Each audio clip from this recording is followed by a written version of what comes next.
Chief Executive Officer. Can you hear me okay? Ilona, të dëgjojmë shumë mirë. Bravo, okay, and I also wanted to share with you some of the challenges around COVID-19. As you can imagine, when I signed up to be Chief Executive, I didn't think I was going to cope with the pandemic, but it's very topical right now. So I wanted to share a little bit about what we're doing about that at Iris. And then finally, some key takeaways and my learnings and what I think has helped me and hopefully might be useful for you as well listening to me today. So without further ado, I'm going to tell you a little bit about my journey and what happened to me and how I got to where I am today. So as I mentioned, I was born in Albania. I was born in Elbasan, which is shumë I bukur. Përshëndetje për ato që janë nga Elbasani këtu sot. And then, if you can imagine, Albania was very different when I was born, very different to the Albania that you live in today. So I was born in 1979, and for the majority of my life in Albania, the country was in communism and dictatorship. So, of course, when I was 16, it was a big shock for me, and I was very, very lucky and fortunate to get a full scholarship to go to a college in Wales, in the United Kingdom, in the UK. So I'm sure you can imagine that Albania at the time was very different. This is 1996. I didn't have a computer, of course. In fact, my parents sent me to a course in the summer just before I came to the UK so I could learn how to log into a computer, MS-DOS as it was at the time. That was not very useful. I had never been on a plane. I didn't speak much English at all because even the English that you learned at school was not as good as the English that you guys learn today. I had never met anybody that was from a different race or different background, because obviously Albania was very much a closed country. So this is a very different country to the country that you're living in today. And when I was 16, I was really, really lucky to be offered a scholarship to go to a special college in Wales called the United World College of the Atlantic. These colleges were started by Nelson Mandela many, many years ago. There are 17 of them across the world, and their premise is to find talented children and give them a great education, because Mandela believed that you can be really clever and you can be really talented, but just because of the country that you are born in, for example, at the time, Albania, you are not going to have the same opportunities as somebody that is born in the United Kingdom or in Germany or in America. And he wanted to make sure that every child that was talented had the same opportunities, no matter where they were in the world. So actually, this particular college, they offer a full scholarship to an Albanian student every single year. 16 is a very important age because you are old enough to know your mind, young enough to be molded. And Mandela's dream was that education is the best weapon we have to unite the world. So as I said, I was the very lucky Albanian student to get a scholarship to go to that college in 1996. I cannot tell you what an amazing experience that was for me. And obviously it taught me a lot about the leader that I am today and the person that I am today. First of all, this college had 200 children from 135 different countries. So you can imagine that I had never met people that weren't from Albania. And yet I now had to deal with 216-year-olds from 135 different countries, all different ethnicities, races, backgrounds, languages. And all I can say to you is that my world became massive overnight because I realized that there was so much more to learn, and everybody was so much more clever than I was and so much more talented than I was. So I learned humility overnight because I realized that actually I was a very small fish in a very, very big ocean. So I developed a massive thirst for knowledge. So I think of myself as a bit of a sponge. I'm really curious. I always like to ask lots of questions. And I think that's really important For a leader, it's important to be curious and always question things and always want to learn more and be better. I learned a lot about resilience, because when you're 16 and you've come from a very different culture like that in Albania, to go to the UK without your mum and dad, without a family support, it is very, very difficult. It is very tough. You've got to make decisions for yourself, and I was so homesick. It was really hard. So I learned to be really strong, and I also learned to be strong because in the same college there were children from Rwanda. My roommate was from Rwanda, and she'd seen all of her family die in the genocide, and yet she was able to survive that and get on with life and be strong and get to lectures in the morning. And that taught me a lot about being strong and being resilient, and I think that's really important in a leader.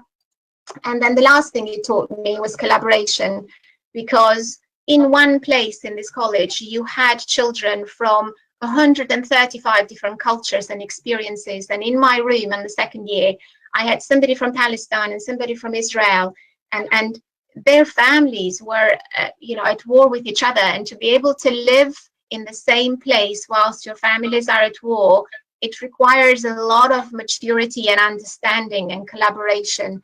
And again, I genuinely think that's quite important for a leader, because you're running a team of people, and those people will be diverse, and those people will have different points of opinion that will clash. But it's your job to make sure that that team acts as one and that team can collaborate together. So I have to say, for me, having the experience that I had at 16 to live at Atlantic College has genuinely taught me a lot of the skills that have helped me become the leader that I am today. After that, after I finished at college, I went to University of Reading and I did accounting and economics, because my dad was an economist. Mbajmën kur isha shumë e vogël që babi çdo ditë merresh me mua me problemet e matematikës. Ai ishte shef plani dhe kishte shumë qejf matematikën dhe ekonominë, kështu që do unë mendova se do hecja në këmbët e tij. However, this was very difficult because Shqipëria në atë kohë kishte një ekonomi të përqendruar, një ekonomi komuniste, 5-vjeçare, dhe kjo ishte një ekonomi shumë ndryshe, the free economy of supply and demand. I knew nothing about it. So it was eye-opening for me to go to university and learn economics and also learn accounting. So I had a double honors. And after that, I went and worked for Arthur Andersen. They used to be one of the big five at the time. And I stayed there for just over a year. And I'm sure you know that they no longer exist because of the Enron scandal that happened in the US. So they got taken over by Deloitte, that are another big four. And I spent about 8 or 9 years at Deloitte as well. So I was very lucky to be surrounded by very much talented teams, people that were always ambitious, people that always wanted to strive for harder, for better. So I think I have always worked really hard, and I've always tried to keep up, surrounded by great, inspiring teams. And I've built lots of great relationships as well. So I'm very lucky today that at Iris, I work with people that I met when I was at Deloitte about 20 years ago. Because that's really important. It's important that as a leader, you appreciate that you are nothing without your people. So I've always made sure that wherever I've gone with my jobs, that I have amazing teams around me, some of which have followed me in the different businesses where I've worked. And then in about 2009, so about 10 years ago, I went and worked for one of my clients, a company called Decision. Decision were the market leader in text messaging. They invented text messaging. So if you think about your mobile phone, most of the telcos in the world, like T-Mobile, Vodafone, O2, Sprint, AT&T, they would have an decision system within their business that would allow the text messages to be sent from a consumer to the other consumer or business. Decision were the market leader. They were really, really successful. And yet, as you very well know, text messaging stopped being a product that people wanted to pay for. We used to pay 10 pence a minute a text message, and then it ended up being in a bundle where you get 100 messages for free. Now you don't have to pay at all anymore, and WhatsApp came across around the corner, and WhatsApp was free, and it had video and it had voice, and this for me was a great lesson in making sure that a business doesn't get complacent. Cision was the market leader, and they thought they were very successful, and they were. But what they didn't cater for was the fact that in the market, competition like WhatsApp came in, the consumers didn't want to pay for text messaging anymore. So what happened to the business is that overnight, it almost went into liquidation. And then loads of different rounds of refinancing. We bought a few businesses, we sold a few businesses. In the end, it was acquired by a company called Compass, and it listed in NASDAQ under the name of Zura. And today it's called Mavenir, and today is a successful business again, quite big, offers text message, voicemail, voice over IP. But I learned a lot in my 7 years at Decision, what to do and what not to do. I learned a lot about business transformation. I learned a lot about how to make sure that no matter what, you cannot be complacent. You have to maintain what I call hunger in paradise. It doesn't matter if you think your world is really good. You can't think you've got a successful business. You always have to think, what can I do better? What's my competition doing? How can I prevent something that I'm not aware of from happening to me? And I learned a lot about that there, so I was very grateful. And then 3.5 years ago, I joined Iris. Originally, I joined Iris as Chief Financial Officer, Chef des Finances, I think that's how I would say it. And at the time, Iris was about 1,000 people, and it was making EBITDA of about £50 million. EBITDA is profit, so it was making profit about £50 million on revenue of about £110 million. And we thought we were going to have 3 years to sell the business. The business is owned by private equity, by private money. The two main owners are HG and ICG now. And at the time, I thought I had about 3 years to get the business ready for sale. In fact, what happened was that the market moved really fast, and the owners decided to sell the business much, much sooner than that. So within about 6 months of me joining the business. So I was focused on doing a lot of that and getting the business ready for sale. I'll speak about that a bit later. But we were able to successfully sell it in 2018 for £1.3 billion. I don't know how much money that is in Melek, but £1.3 billion is a lot of money. And in the time, we have doubled the size of the business, so it now makes £100 million of EBITDA, about £215 million of revenue, and we have just over 1,500 people at Iris. We have we've acquired about 15 businesses in my time there. So we're very acquisitive. We buy a lot of businesses and then we put them under the Iris umbrella. But on that note, let me tell you a little bit about what Iris does. So I can leave that. Right. So here's a little bit about Iris. This is the business that I love, a business that I'm privileged to run today. So Iris is the UK's largest privately held business. So there is no other business in the UK that is as big as Iris that is privately held in software. We ultimately sell software that helps businesses be successful.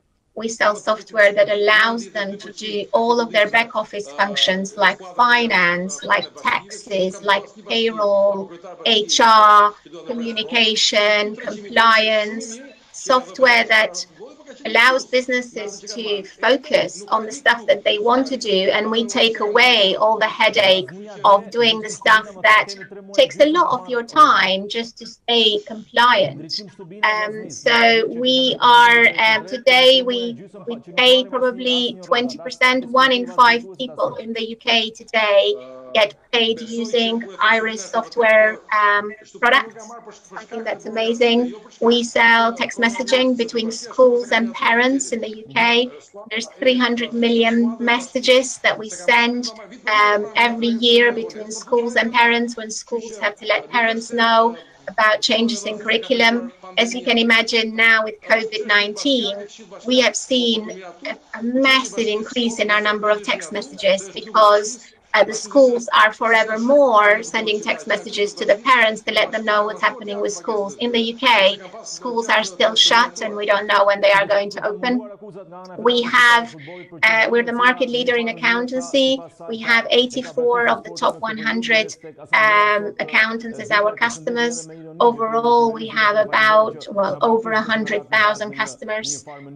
We're also quite big in the US. We have 50 of the top 100 accountants and CPAs as our customers in the US. We are also quite successful, so we're the number one filer with the UK government. And nobody files more documents with the government than Iris. And as you can see there, we're in the top track 250 and the top 50 companies in the UK from a growth perspective. As every business, you've got to have a mission and you've got to have a vision. Otherwise, no business can be successful if it doesn't know what it stands for. So when we talk about leadership, one of the key things is to know what you stand for. What is the purpose of your business? What is the role? This is our mission. We came up with this about a year ago. And for us, we want to be the most trusted provider of software and services to the customers, of software that is mission critical, the stuff that they are not allowed to get wrong, because our software is doing taxes or payroll or HR. It's really bad if you don't pay somebody the right salary on time. It's really bad if you don't file your accounts or your tax with HMRC, so our tax authorities.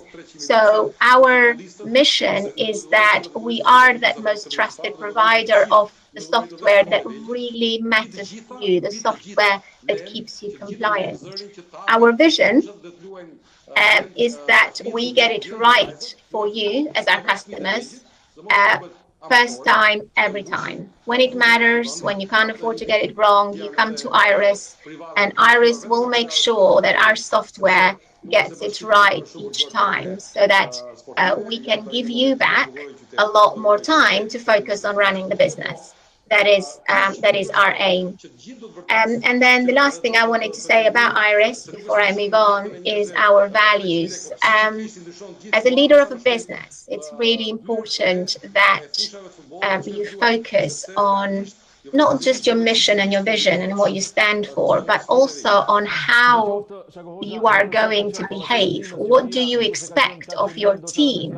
What do you stand for? What is your moral compass? We hire a lot of talented people at Iris. Every business goes and hires a lot of talented people, and there is a long CV, and you can check how many qualifications they have. Those qualifications don't mean a lot if you are not acting in the right way, if you don't have the right attitude or the right set of values. These are our Iris values. We've got 6 of them that we think are really important. And as a leader, any leader of any business, one will have their own set of values that matter to them. We chose these 6, our employees chose them. So we've got innovation. That means we always must stretch ourselves. We must always think outside the box. We must always question what we're doing and come up with new ideas and new products, particularly in times like COVID-19, when everybody is faced with new challenges that we have never faced before.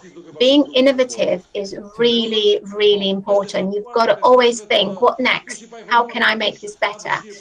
The second value is making it happen. It is really important. You can't just talk about things. Everybody can talk. Everybody can tell you their views and their ideas. The point is you've got to execute, and you've got to execute at pace, and you've got to keep your promises. So making it happen, it was really important to us. We are the kind of people that want to get stuff done. So that was important to us as a business. Passion, this was my favorite one. I think it's really important that you love what you do. If you don't love what you do, how can you expect to come to work and spend 8 hours a day, 10 hours a day, 12 hours a day if you don't feel passionate about it? Because that will show in your performance. It's only if you care and if you go the extra mile that you will separate yourself from the rest. Accountability, that was really important for us because we want to be accountable. We want to put our hands up and say, yes, I'm responsible for this and I'll do it. It's on me. You can trust me to deliver it. So that was really important to us. Customers, they have got to be probably number one priority, if I'm honest. We are nothing without our customers. If you don't have somebody to buy your product, it doesn't matter what great talent you have or how great you think you are. You need people who want to buy the product, keep using it, and then never leave you and buy more and talk about you. And without your customers, you got no business. So to have a culture that is focused on ensuring that your customers are happy and successful is really important to any business. And then the last but not least, teamwork. We cannot win on our own. We've got to be working as a team. As a team, you are stronger together. As a team, you achieve more than the sum of the individual parts if you were working individually. So that's really key to any organization. And as you can tell, on purpose, we decided to have our values spell the word impact so that we could remember them. We use it on social media a lot, hashtag Irs Impact. We have impact awards. We have these values on every mug, on stationery. We have them on our offices. We have them on our website. So it's really important that you really believe in the culture of the business you are going to run and how you are going to behave. And equally for you guys, as you join businesses one day, you should ask, what is their mission? What is their vision? What are their values? Do those values sound like values that you want to do as well? Is their moral compass aligned with yours? So I think that's really, really important for any business. Okay, so then moving on a little bit to leadership challenges, because I think that is another one of the questions for today.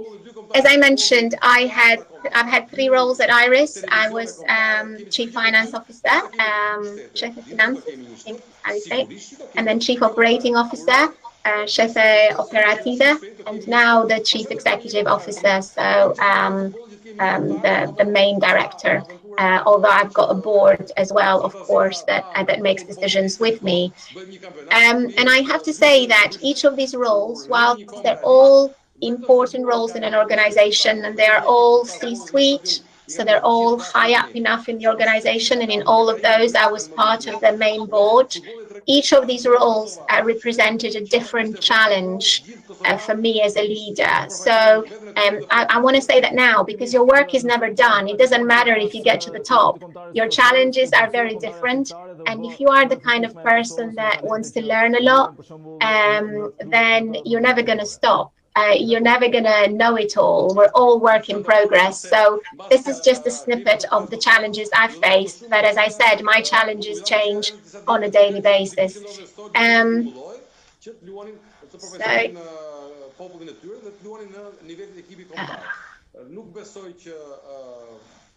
you see that? Okay. So the first one is CFO at Iris. So I started And the first thing I had to do was change my team. It's all about the team, as I mentioned earlier. If you don't have a great team around you, then you're not going to succeed. And I was very lucky to bring with me some people that I'd worked with in the past at Deloitte, at Decision. So I knew they were amazing and very talented. And the owners of the business at the time, based on where the market was going, thought we would sell the business in 3 years. But as I mentioned earlier, that deadline was brought forward. So my first job as a CFO was to make sure that I positioned the business correctly. What does that mean? That means that if you are somebody that doesn't know who Iris is, if you Google, you've got to know what that business does, that your lenders, your customers, your owners know what the business stands for, and it's got a good reputation. You've got to amplify what your business is doing. The second thing I had to do was focus a lot on business intelligence. Iris has got 67 products, more than 100,000 customers. It buys a lot of businesses. As I said, we bought 15 businesses just in the last 3 years at Iris, 5 last year. And because of that, there's a lot of data. And so it's important to build an intelligent system that allows you to tell what is going on with your customer base, because you can keep track of 20 customers, but you can't keep track of 100,000 customers. So that's what I did. I focused on investing on a data warehouse that had a lot of intelligence in it, a lot of data coming in, and then Power BI reporting coming out that told me what each set of my customers was thinking and their propensity, if you like, to buy more from us or to leave us because maybe we didn't give them the service that they deserved. So it allowed me to see if I had a financial risk in the business. Debt financing, I'd raise a lot of debt. If you are a private equity-backed business, you will know that a lot of the money comes from raising debt, and we had to do that 2 or 3 times whilst I was CFO. And every time did that at better rates. We have 95 lenders at Iris, so it's a big job to keep those lenders happy and involved with the business. So that was a key part of my challenge and my job. And then the last 2 were really important. Exit readiness, that means getting your business ready for sale. It's a little bit like your house. If you're going to sell your house and you know that you want to do lots of things to it, maybe like there is a crack on the wall, you're not going to be able to fix all of those cracks because you don't have time. You run out of time. You need to sell the business. So you fix the stuff that matters, and then you paint over certain things. I had to get the business ready for sales. I had to make sure that we showed the best business we could show, like getting your house ready for sale. And in that, driving the right EBITDA multiple, that means driving as high a valuation as possible for the business. And that multiple, you've got to understand what drives that. Is it your recurring revenue? Is it your profit? Is it your cash? Is it your customers? Is it how fast you grow? So it was my job as Chief Financial Officer to, along with the rest of the team, to say these are the bits that are more important to us as a business and they drive our value higher. So let's focus on those KPIs and let's amplify those. Now, as you can imagine, the exit readiness was a big process. We had about 13 bids and 10,000 probably questions that came to finance. So I can tell you that as part of that, I learned a lot about Iris itself, because all the questions that people were asking me and my team about Iris, obviously you can answer all of them because it's your business, but a lot of them I thought, that's a really good idea. I don't know why we don't do that. So not only did it give me questions, it also gave me a canvas for opportunities for me to explore further upside into Iris and kind of answer things that I hadn't thought of before, because suddenly I had the view of outsiders into my business. So the first thing I did is I renamed myself unofficially, instead of Chief Operating Officer, to Chief Opportunity Officer, and created a whole list of opportunities about, that we could do better as a business. And actually we had a program called Full Potential Planning that we ran all of those opportunities as special projects to make sure that we maximize the potential of the business. It was my job suddenly to, I couldn't ask questions anymore. When you're in finance, you can go and ask questions of everybody. Now I was the business. Now it was my job to fix it. And this time it was my job to make sure that there was no wallpaper, there was no painting. I had to go and find, if there was a crack, I had to go and fix the crack. So that taught me a lot about business, because if you're a finance person, sometimes you can be black and white with the numbers a little bit. Whilst being in operations, it taught me a lot about challenges and it made me better around it. But I've got to say the hardest thing for me, and one of the biggest challenges there for me becoming chief operating officer, was that I was no longer the expert. When you're a chief finance officer, I was trained to be an accountant. I did economics and accountancy at university. I spent 10 years in a big four, so I knew finance. But when you are in operations, I didn't know operations, but in fact, my team did. So suddenly, I moved away from being the expert in the room to just running a team of amazing experts. And it was their job to do it and my job to connect the dots. So for me, I look at it a little bit like a football manager. Football managers don't tend to know how to play football, or they don't play football anymore anyway, but they do know how to run a team. They do know how to get a team to win and how to score goals. And it was like that for me. Suddenly, I wasn't playing football anymore. I was just a football manager. And then I moved to Chief Executive Officer from the 1st of September. And as you move into this role, you become almost even higher up than before. So it is about, things in a way get simpler, because it is about your employees. Your employees have got to be happy. They've got to have the right culture. If they are happy, if they are engaged, then they are going to make better products. They are going to serve your customers better. And then if your customers are happy, because they are your number one priority, then they will stay with you and they will buy more from you. So in reality, your challenges are simpler but harder to fix because they are not specific. How do you make 1,500 people happy and engaged?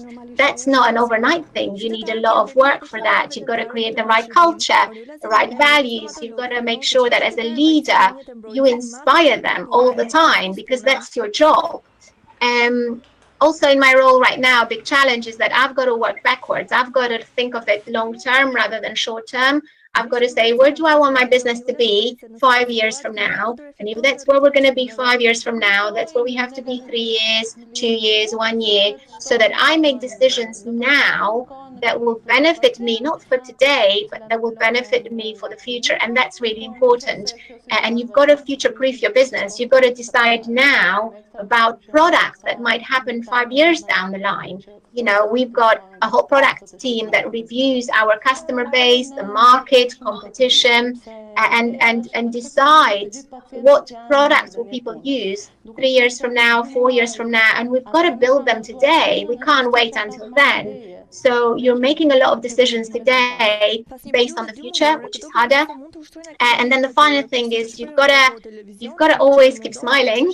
You've got to always have almost like religion, faith that you are on the right track, that what you're doing is the right thing to do, and inspire your team to do that every day, because not every day in business is easy. We have a lot of tough days, and on those tough days, as a leader, you have got to lead your team with unquestionable faith. They've got to look up to you, and you've got to be able to tell them that there is light at the end of that tunnel, and it's just a little bend, and after the bend the light will come and we will get through these challenging times. And that's never been probably more important than in the current situation when we're having to deal with a pandemic. You've got to inspire and lead your team. And I talk about what the role of a leader is to me, and it's all about this impact. It's making sure that you take one-on-one and you make more than 2 out of that, because you've got to synergize it. You've got to make sure that people work together stronger than when they are separate. A little bit like that, historia Skanderbegu, czy nakatan parshum kohosh, kurishin, it's a little bit like that. I think you've got to have faith that what you're doing, the sum, the whole, is bigger than the sum of the parts. And we have a lot of hashtags about this. For me, what my success is to make sure that I create a culture where people love to be at Iris, because it's only through that I will get people to be happy, and then they will serve my customers, and my customers will be happy, and they will buy, and therefore the business will be successful.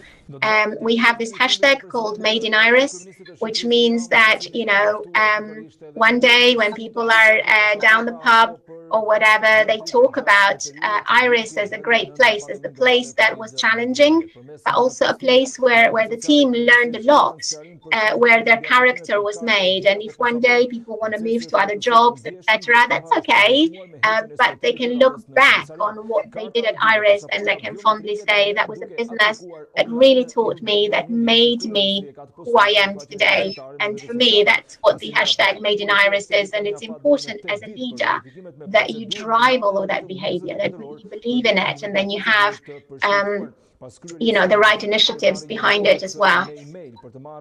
Right, I'm going to cover very quickly COVID-19, because this is a new challenge. As I said, when I signed up to be CEO, never in a million years did I think that we were going to be hit by a pandemic.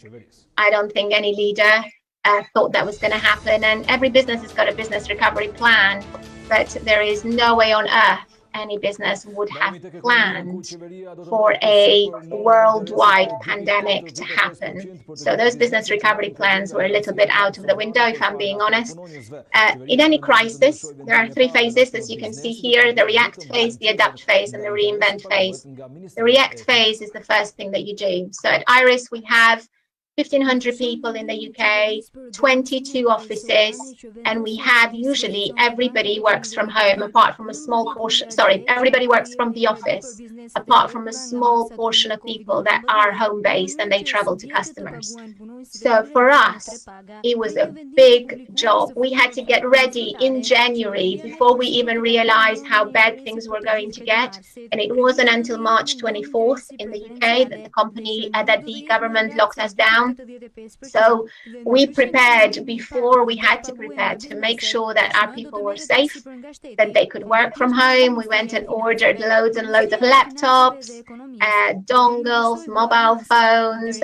We checked for people's personal health and safety. Some of them had maybe pre-existing conditions, so they were more at risk than others. We sent a lot of guides around how to work from home, how to work from home with children. And you can imagine that we run software.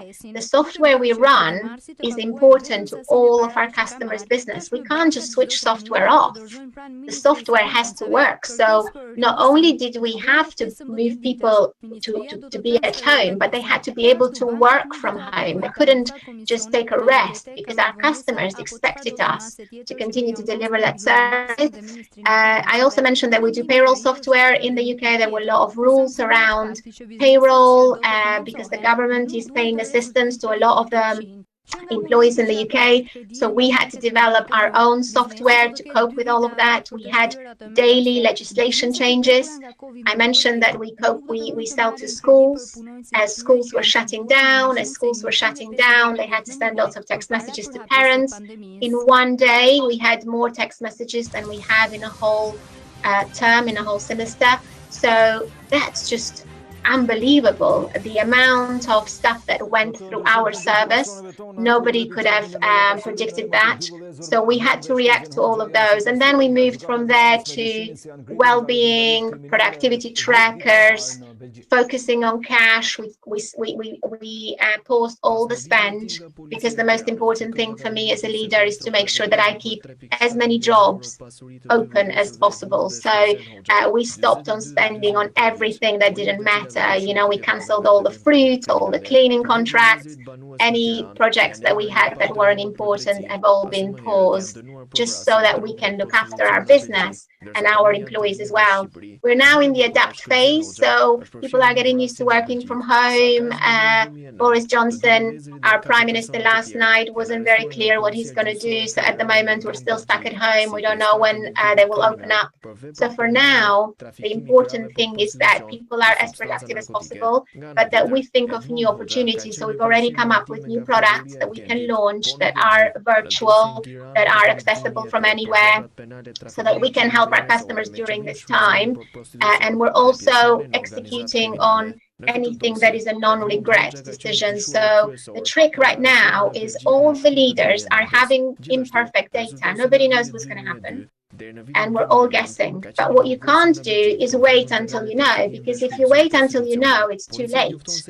And by that time, you're going to have to make some decisions that are much harder than the decisions you'd have to make now. So for me, I'm now making all the decisions I wouldn't regret making. So cutting any cost that is non-essential and not business critical, because why would I want to spend that money? It doesn't matter if I know yet or not the impact of COVID-19. The reality is the GDP has been hit really hard. The UK economy is going through a recession that it's never seen before. So of course we are going to be affected.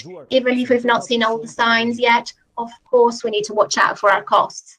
And the main thing is that reinvent stage, and that is the stage really that businesses need to start thinking about now.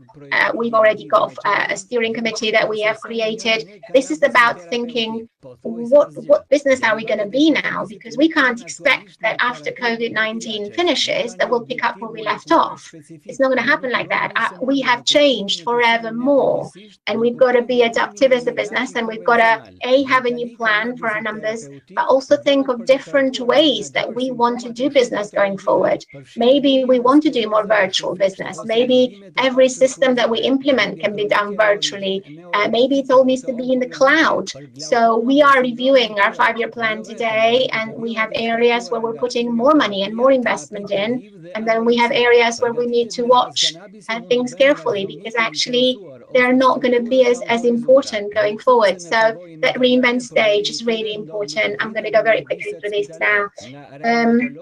So that means that you've got a new normal, right? So there's 3 key pillars to any business succeeding internally anyway. They've got to have the right people, and that means the way we behave, the processes around us, how we do things, and of course technology that we use internally, but also technology that we provide for our customers. All of those are changing right now. The business we are going to have when we all come out of lockdown, every business is going to be different to the business that we left back in February or when lockdown started. So this is the new way of doing things, and it's important that in that new way that we have a right mindset, right? You've got to, as a leader, you've got to keep inspiring your team. You've got to keep leading. People need to look up to you. You've got to give them a winning mindset, you know, and winning mindset means every day you've got to challenge yourself and you've got to stretch yourself, because it doesn't matter how many challenges are thrown at you. This is the time for you to rise. You've got to keep things simple, because anything that's complicated, it's not worth doing. If you don't understand it, if you can't explain it simply, then it's not going to be successful. And the 2 things that are very big in there are innovation and speed. Right now, the most important thing businesses can do is make fast decisions. We don't have all the data. We're never going to have all the data, and making fast decisions with imperfect data is more important than making those decisions too late. As I said, if we don't react today, then the decisions we have to make later on are so much harder, and you've got to cut so deep into your business later on that could be detrimental to the future of your business. So think of new ideas now and do them now is sort of the key takeaways. And this is the last page. In terms of key takeaways overall and what has worked for me generally, I don't think there's a secret sauce. You have to work hard. Nobody hands it over to you on a plate. You can get a bit lucky, but you make your own luck in life, and you get lucky because you work hard and you get noticed. And for me, I always feel the harder I've worked, the luckier I've got. You've got to be yourself, because you spend a lot of time at work. So you cannot pretend to be somebody else. You can't just pretend to feel in a certain way or to believe in a certain way. You'll be found out. You spend 14 hours a day, 12 hours a day, 10 hours a day. You've got to be yourself. You've got to love what you're doing. You have to play to your own strengths. What do I mean by that? Is that you can't be perfect. I'm not perfect. There are some things I'm good at, and there are some things I'm not good at all. So there is no point in me focusing on the things I'm not good at, because I'm never going to be brilliant at them. Instead, it's better for me to focus on the things I'm good at and then hire amazing people around me who, have different strengths, and they focus on those. And that way, you always increase the bar. You can't learn it all. And which brings me to teams. It is all about teams. You've got to have great teams around you. Otherwise, you can't succeed. It is about people. You've got to live it and not laminate it. And by that, I mean that if you talk about something, you've got to believe in it as well. I can't sit here and talk about impact values to my team and not do it myself. So you've got to lead by example, and you've got to make sure that it becomes part of your day life. Act fast. As I mentioned before, a wrong decision is better than no decision at all, because if you don't make a decision, by the time you make it, it's too late. If you make a wrong decision, you can learn from it. As long as you don't make a wrong decision twice, then it's okay. You always have to have the right mindset. As mentioned, it's about acting fast, being innovative, have a growth mindset, and always question what you're doing. I like WWW and EBI, what worked well, even better if. So every time I do something, I always look back and I go, what did I do well there? What worked really well for me? And what could be even better if I tried in a different way? And the last two are, you can't be lukewarm. You have to love what you're doing. Otherwise, it's going to show. So find a career, find a business that you align your values with, and throw everything at it, because otherwise it's going to be very difficult to succeed. And obviously you've got to inspire. If people don't want to be me, then they're not going to work very hard. I want to be surrounded by a group of people that want my job, because that way I can move on to a next level and learn more as well. So I'm going to go back full circle now to where I started with Mandela. I said Mandela was the originator or the founder of the college I went to when I came to the UK. And this is what one of his sayings, and this was in my yearbook in 1998, so 22 years ago. This quote was written from him in my yearbook. And it's about the fact that energy is contagious. Whether it's negative energy or positive energy, people look up to you. And you can be in a bad mood one day and infect everybody with your bad mood, or you can plaster a smile on your face and make everybody's day. And that's really important. You've got to encourage people to shine. You've got to positively infect the people around you, because that is the only way that they are going to maximize their potential. And by doing that, you need to allow yourself to do the same as well. Otherwise, you're not going to be the best version of yourself. Right, so that's it for me, really. I've overrun by a minute, so hopefully still some time for some questions.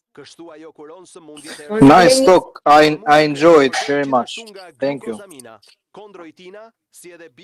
Okej, edhe njërë në fakt do të falenderoj Elonën që ndau me ne një eksperiencë fantastike të një lideri transformues siç është Elona, që në fakt në zemër të suksesit, pra si lider e kompanisë Irs Software Group, ka pikërisht pasionin, dashurinë për punën që bën, kulturën dhe vlerat e organizatës. Dhe mendoj që ishte një mundësi shumë e mirë për gjithë ne si pjesëmarrës të njiheshim me sfidat e të qenë një lider i suksesshëm apo jo. Prezantuar mjaft bukur nga Elona. Tani do doja që t'i kushtoni pak rëndësi pyetjeve të drejtuara nga ana juaj. Shof Eron u ka duke dëgjuar historinë tuaj, thotë kryet përshtypja se keni lindur për të qenë lider. Sa mendoni se leadershipi është një aftësi e lindur dhe cilat janë aftësitë që mund të mësohen?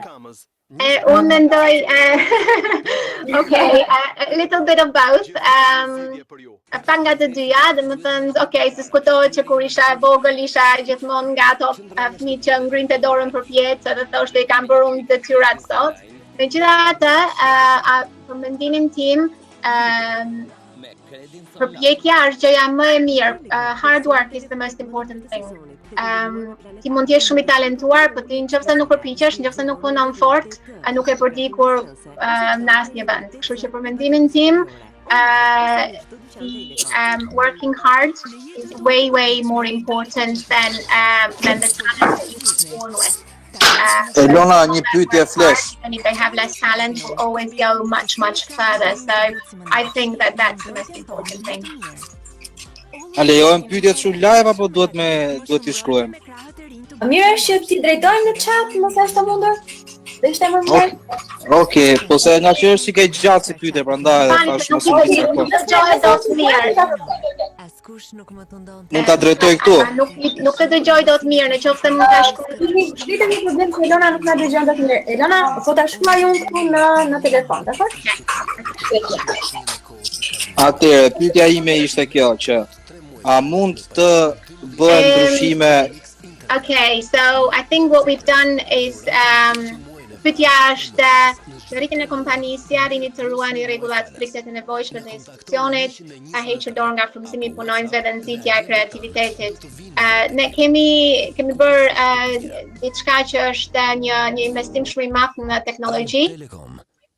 Kështu që në teknologji të brendshme, do të thënë të jemi të gjithë në të njëjtin sistem, sistemi, whether it's for sales, for marketing, for HR, everybody uses the same tools. Kemi dhënë, do të thënë, çdo person ka një nivel të shpenzimit që ato mund ta bëjnë vetë. Dhe në qoftë se jo, duhet ikin te një bosi atyre për ta aprovuar, po gjithçka është bërë me teknologji dhe ndodh brenda nuk e di 2-3 minutave.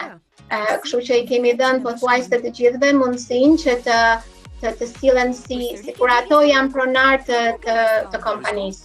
Sepse gjëja më e keqe që mund bësh është që të rrisësh burokracinë dhe me burokraci nuk mund bësh dot kur vendime. Prandaj ne kemi investuar në teknologji.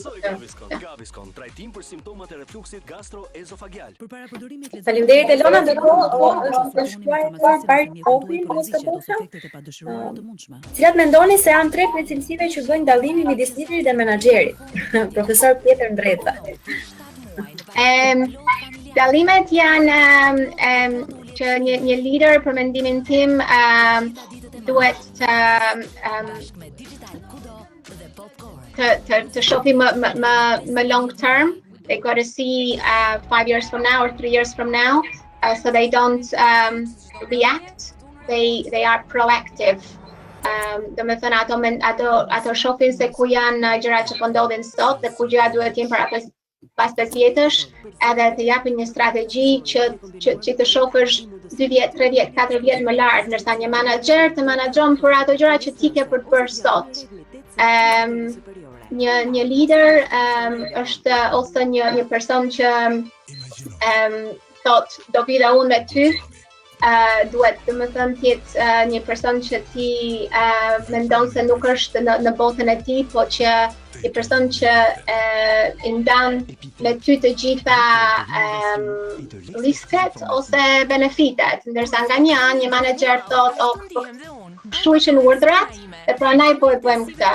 Në vend që të thotë do ta bëjmë bashkë, sepse kjo është gjëja më e mirë për kompaninë, sepse këtu duhet të ikin, këtu do të na çojnë. Dhe një lider për mendimin tim është më i mirë kur nuk është arrogant. Një lider është një person që e kupton se ato nuk I din të gjitha gjërat, edhe skuadra I di të gjitha, domethënë the team knows it all. Dhe ato bëjnë pyetje, edhe ndëgjojnë se çfarë po thonë njerëzit e tjerë, ndërsa managers managers I duhet që të tregojnë sikur janë eksperta. Dhe ato të flasin ty that they don't always listen. They are talking to you rather than talking with you, in my opinion. Faleminderit Elona, janë shumë pyetje më fal. Të lexojmë pyetjen e radhës. Po ndjes vetëm një sekondë. Paridi. Mendoni se një ndryshim që në po themi të implementohen për të shkuar të traditë fetare apo më shumë të bërë gjërat me detyrim. Një ndryshim në sistemin e arsimit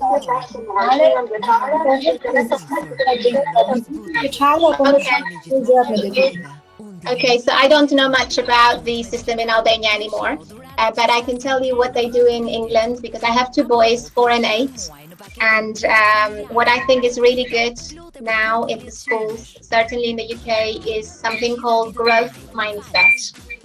Edhe fëmijët e mi, edhe pse janë në moshën 4 dhe 8, marrin 2 nota. Për çdo lëndë që kanë, japin 2 nota. Një notë është nota e cilësisë së detyrës atyre, edhe një notë është nota e përpjekjes. Dhe nota e përpjekjes është më e rëndësishme se sa nota e cilësisë, sepse ato duke u përpjekur më shumë, do të arrisin cilësinë. Në qoftë se për shembull, nëse ato kanë lindur të mirë në matematikë, në fillim fare ti të marrësh nota të mira të detyrës. Po nëse ti nuk përpiqesh, shumë shpejt do ngelesh mbrapa nga ato që përpiqen. Kështu që për mua është shumë e rëndësishme në vend që të bësh detyrimin, ti klasifikosh përpjekjen veçantë nga talenti. Sepse të dyja janë shumë të rëndësishme dhe për mendimin tim përpjekja akoma më e rëndësishme. Sa orë në ditë duhet të punoni për të qenë një lider I suksesshëm? Okay, I don't know. It never ends, right? So I don't think that the answer is to work really, really long. The answer is to deliver. So I work until it's done. I don't work for the sake of working. I don't want to stay in the office so other people can see me working in the office. I don't want to work at the weekend because then my team think, oh, if she's working, then I have to work. I always make sure that we don't send any emails at the weekend or after 7 p.m. in the evening so that my team don't feel stressed out because they see the boss working. But at the same time, you've got to work to get the job done. So I think it's how much you achieve rather than how long you work. Sometimes you can work 3 hours a day and it's a brilliant day and you achieved a lot. Sometimes you're a busy fool, and we all have those days, and you work 15 hours and you didn't do anything. So I think it's about output, not input. How do you help a new employee understand the culture? So we have onboarding. So in the first 2 weeks, they will have onboarding. I speak to every new joiner that's coming. So we have an all hands call. They've got a pack that they receive. They obviously are told about the impact values and all the awards that we have around that. With the impact values, we have them in every office, like I said, on the walls. We have them on mugs and paper and everything, so you can't miss them. But really, a culture, you can't talk about a culture. A culture is how you behave. So the hard bit is not telling them about it. The hard bit is acting every day in a way that is aligned to your culture. And it's very difficult to always do that. And it's important that all of my employees get reminded every day that that's what we are about. And that starts with me. I cannot have a bad day. I have to make sure that I act my values and Iris's values every day. And that's hard. Një pyetje të tretë, cili libër mund të konsideroni si must? There is a really good book by Rasmus Ankersen. I'll send you the name, called Hunger in Paradise. Urritje në Paradis. Dhe për mendimin tim është një libër shumë I mirë sepse të tregon se një business doesn't matter how successful it can be, you can always be better. And if you go to sleep because you think you're successful, then something will happen. And it talks about Nokia and it talks about Apple. Nokia being clearly the most successful company at the time, or are the Nokia phones now? So I think it's really, really important, because the secret to success is to always make sure that you don't ever feel you have reached the top. It doesn't matter how successful you are. If you think you've reached the top, then you have lost. So I think that's important. Kush është lideri që ka frymzuar various people, nobody big or famous. I always go and work for somebody that I like. So all of my bosses, I want to look up to them. They have been my mentors. Certainly at Iris, I joined Iris because of the chief executive officer at the time, Kevin, and he's now the executive chairman. So I always make sure that I work for somebody that I look up to, and that they are the ones inspiring me, because it's a day-to-day thing. It's not something you can learn from a book.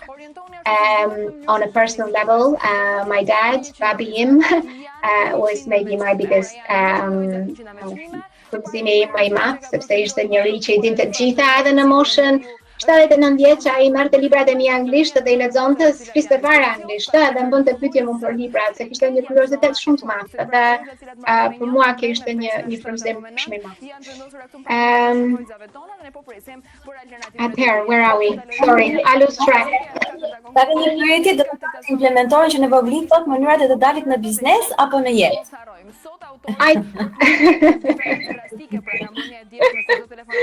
I think it's a bit of both, right? So, look, vetëm ja këshill që mund t'ju jap është në radhë të parë çfarëdo gjë që bëni, çfarëdo gjë që zgjidhni, se jeni në atë prag të karrierës ku keni shumë mundësi, zgjidhni diçka që ju pëlqen, jo diçka që I thotë një person tjetër, zgjidhni diçka që ju pëlqen, se nëse ju pëlqen, do jeni shumë të interesuar për të, do keni pasion, do keni kuriozitet, edhe kjo do ju bëj ju 100 herë më të mirë kjo ajo temë, sesa diçka që ju e morët se ju tha mami, papi apo shoqëria. Dhe këshilla e dytë është që çfarëdo që të zgjidhni, nuk është aty ku të përfundoni. Domethënë unë nisa për financë dhe ardha ke Iris për të qenë një CFO. Dhe I thash bossit tim at the time që pas 3 vjetësh unë dua të jem CFO më I mirë që më e mira që ti ke punuar, domethënë I want to be the best CFO in the world. Dhe pas 3 vjetësh unë isha chief executive officer. Kështu që domethënë nganjëherë një personi niset për diçka tjetër dhe arrin në një vend tjetër, po ama çdo gjë është me vullnet, dhe çdo gjë është me punë vështirë, kështu që nëse punoni do arrini aty ku jeni. Kur çfarëdo moshe jeni, nuk ka rëndësi. 3-4 minuta ndoshta. Okay, yes. What was the last time you had a disagreement with a colleague or a customer? Every day. So I made a point for customers. I made a point at Iris to open up the doors, and actually my boss was the same as well. We wanted to make sure that the customers felt that if they wanted to speak to somebody at Iris, they could speak to the chief executive officer. They didn't have to hide behind other people. So we have put our email addresses on our website, and any customers can come in contact, and they do. Every day I get emails. How do I deal with it? I call them up and I'm honest. I think people, they might not like you, but they respect somebody that is honest. So if we have done something wrong, I say that. I say we let you down, and we can do better, and we will do better, and this is not what you deserve, and I fix it. As long as I fix it in a way that is the right timeline. I don't promise them the world, right? So I say I can do this for you, and in 3 months I'll do this, and in 6 months I'll do that. Or vice versa, if the customers are asking for stuff that they can't ask, then I hold my ground. I think everybody appreciates a leader. So right now, a lot of my customers don't want to pay because of COVID-19. They're saying we don't have money. So can you give us a payment holiday and can we pay you in 6 months? And my answer is I can't do that because I don't have money either. Because the same way as the COVID-19 has affected you, it's also affected me, and I'm not a bank. So you can go to a bank, you can go to a government. I can help you with everything. I can make sure my product works for you, but I can't fund you. And I think if you have the right discussion with everybody, then people get it, right? Because we're all here to do our jobs, and we're all here to run businesses. They're running a business, I'm running a business. So, yeah. What else? A janë liderët më të suksesshme me shkoj. I don't know whether I wouldn't say females are more successful than males. I don't know about that. I think that it's all a meritocracy. Clearly, there are not a fact, anyways, that there are not enough females at the top. I am Iris's first female chief executive. Iris is 41 years old. She's never had a female chief executive. In the FTSE 100 in the UK, there are only 7% of CEOs that are female. So for sure, there are not enough females at the top. Now, some of that is a personal choice, because they have chosen to be with their families, and some of them is the environment and the world we have created. And I'm really passionate that we give everybody the same choice, that we make sure that we create flexible working, and we give women every help they can to reach their career aspirations if they choose to do that. So at Iris, we have created a Women in Leadership forum, where we try and promote as many women as possible. We have 3 women on our leadership team already, but it's, well, actually 4 with me, so 4 women out of 11 people, and overall we employ 40% of our employees are women. But it's not an overnight thing. I do believe that boards are better run with diversity. That's not just men and women. I think that's men, that's women, that's people from different nationalities, people from different races.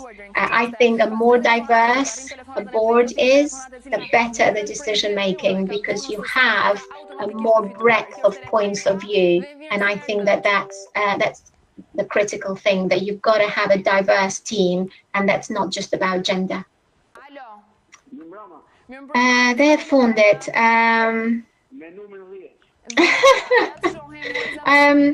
I don't know, çfarë do të bësh për të ktheheshë në Shqipëri? Mami im mendon që duhet jem një ministre e ekonomisë, po unë nuk marr vesh fare nga politika, kështu që dëshira ime më e madhe do të ishte të hapja një biznes, të hapja punë për shqiptar, por jo ndonjë kështu, I don't have any career ambition, jo ndonjë ambicie e madhe për të qenë një figurë e madhe në Shqipëri, vetëm për të dhënë mundësi shumë personave nga ana personale, kur pata mundësinë, unë pagova mbrapsht the scholarship, bursën që më dha mua kur isha 16 vjeç, pagova mbrapsht kolegjit që një personi tjetër t'i jepte një njëjta mundësi si unë. Dhe për mua kjo është një gjë shumë e rëndësishme për to create sustainable work and talent and opportunity. That's what I like, rather than ambition for myself. But yeah. Elona, shumë faleminderit. We are all amazed from you. Oh, I don't know. Thank you. Më fali për shqipen, a? Më fali se nuk e flas. Sorry. Elona nuk është vetëm një lidere fantastike, është dhe një mami shumë e mirë. Kështu që ka ditur të balancojë dhe jetën private dhe jetën profesionale. Është një shembull inspirimi për shumë të reja, dhe uroj shumë që kushdo që ka qenë pjesëmarrës në këtë aktivitet sot online në platformën GoToMeeting, të ndjehet inspiruar nga rrugëtimi juaj i shkëlqyer profesional.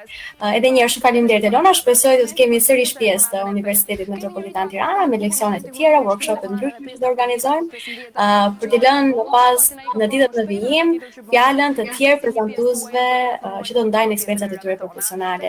Edhe një herë falenderoj të gjithë, Elona në veçantë. Faleminderit. Faleminderit. Privilegji jonë, Elona.